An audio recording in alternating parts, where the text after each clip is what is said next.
নমস্কার, সপ্তনাভিক নিউজ নেটওয়ার্কে স্বাগত।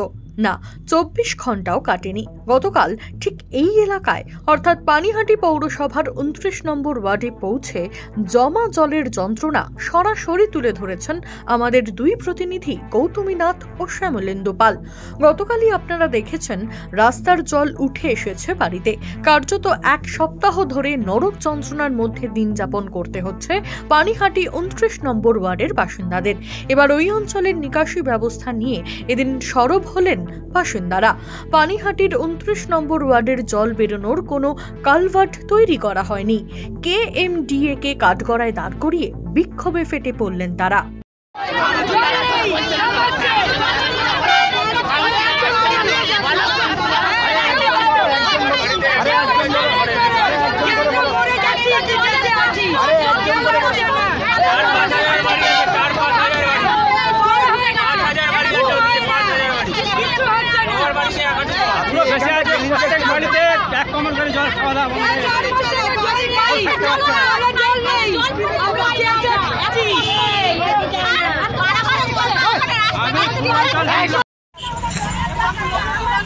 আপনি সাংবাদিক দাদা, যাবেন একটু ওদিকে।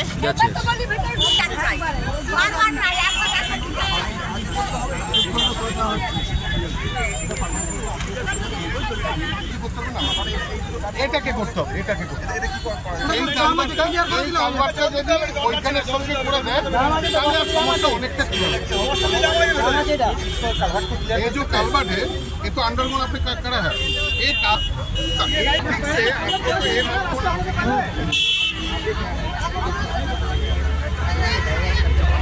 ठीक है। तो पहले आप वो वाला कर लीजिए, एक एक कर कराइए, पहला जाएगा तो एक कर उस तरफ से करी जा सकता है।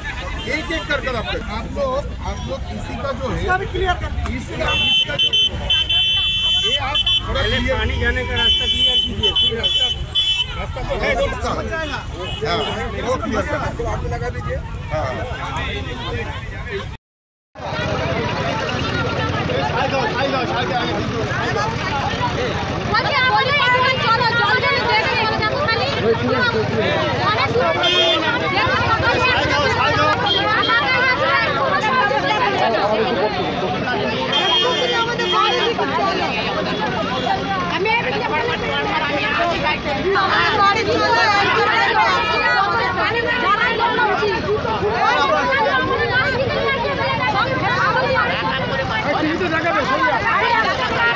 উল্লেখ্য, আবহাওয়া উন্নত হওয়ার তো অনেক দূরের কথা, বঙ্গোপসাগরে একের পর এক ঘূর্ণাবর্ত, অন্যদিকে মৌসুমী অক্ষরেখার কল্যাণে দক্ষিণবঙ্গে ভারী থেকে অতি ভারী বৃষ্টিপাতের পূর্বাভাস দিচ্ছে হাওয়া অফিস।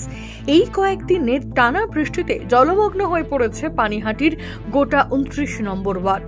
কালভার্ট তৈরি না করার ফলেই এই দুর্ভোগ, এমনটাই অভিযোগ স্থানীয়দের। ডুবে গেছে, খাবার সমস্যা, সবকিছু কষ্ট। আমরা যে কি কষ্ট করছি আমরাই জানি। এত কষ্ট আমরা করি, এবার বাচ্চারাকে এত কষ্ট, ছোট ছোট দুধের বাচ্চা গিয়ে দেখবে একবার বাড়িটার মধ্যে আমাদের সমস্যা স্যার, আগে এর থেকে বেশি জল হতো, তখনও আমাদের অসুবিধা হয়নি। আমার এই পাশের বাড়ি একটা প্লট পরে আমার ঘর, একতলা ঘরের ভিতরে 1 হাঁটু জল, আজ 1 সপ্তাহ ধরে নামছে না। 1 হাঁটুর উপরে জল, সমস্ত ডকুমেন্টস কাগজপত্র নামছে না। এই কালভার্ট এই কল্যাণী হওয়ার জন্যে আমাদের পানিহাটি মিউনিসিপ্যালিটি যথেষ্ট সহযোগিতা করছে, বারবার আসছে ওখানকার কাউন্সিলর, এবং গত পরশু দিন আপনার চেয়ারম্যান এসেছিল, আমাদের কাউন্সিলরকে ডাক করিয়েছে, তাও আসেনি। কাজের জন্য সমস্যা হচ্ছে না না না না না কাজ তো হয়ে গেছে, কালভার্টটা করছে না। এখানে মেন প্রয়োজন, যেখান দিয়ে আজকের না হলেও 50 বছর ধরে যেখান দিয়ে জলটা পার হয়, সেই জায়গাটায় একটা মূলত কালভার্ট হওয়ার দাবি ছিল সকলের। সেটাকে ডাইভার্ট করে কালভার্টটাকে অফ করে হিসাব মতো নিচে দিয়ে কোনো রকম কোনো পরিকল্পনা ছাড়া, মানুষের রায় ছাড়া ইচ্ছা মতো কাজটা করে দিয়ে গেছে। কল্যাণী এক্সপ্রেসওয়েতে কেএমটি এর আধিকারিকদের ঘিরে স্থানীয় বাসিন্দারা বিক্ষোভ দেখাতে শুরু করলে আর এই খবর পেতেই ঘটনাস্থলে পৌঁছান ওই ওয়ার্ডের কাউন্সিলর অরিন্দম বিশ্বাস। কি বললেন তিনি, শুনবো। ব্যাপার কিন্তু জল পাস হওয়ার নিকাশি ব্যবস্থা একদমই বেহাল দশা। কেএমডি এর লোক বা এই যে রাস্তা কল্যাণী রোডের যারা করেছে, জল পাসিংয়ের কোনো জায়গাই রাখেনি। এখন এই মুহূর্তে দাঁড়িয়ে থেকে এন্টার পঞ্চায়েত, নিউ ব্যারাকপুর, পানিহাটির জল টোটাল 29 নম্বর ওয়ার্ডের উপর থেকেই পাস হয়ে একদম পঞ্চায়েত হয়ে নিউ ব্যারাকপুর দিয়ে আসে। এবার এন্টার এলাকার ঘরের ভিতরে সাধারণ মানুষরা জলের মধ্যে আটকে আছে, খুব অসুবিধার মধ্যে আছে। বাচ্চা ছেলেমেয়ে স্কুলে যেতে পারছে না।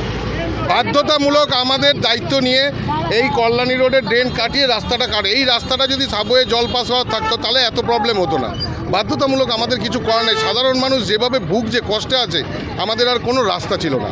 তবে হ্যাঁ, প্রশাসনরাও বলেছে যে না, এটা কাটিয়ে দিলে জলটা বেরিয়ে যাবে। প্রশাসনও সহযোগিতা করেছে আমাদের সঙ্গে। মৌসুম ভবনের পূর্বাভাস অনুযায়ী এই 2 মাস বৃষ্টি বেশি হতে পারে গোটা দেশ জুড়ে। এভাবে যদি চলতে থাকে তাহলে আগামী দিনে আরো জমা জলের যন্ত্রণা বাড়তে পারে। এই ভেবে মাথায় হাত স্থানীয়দের।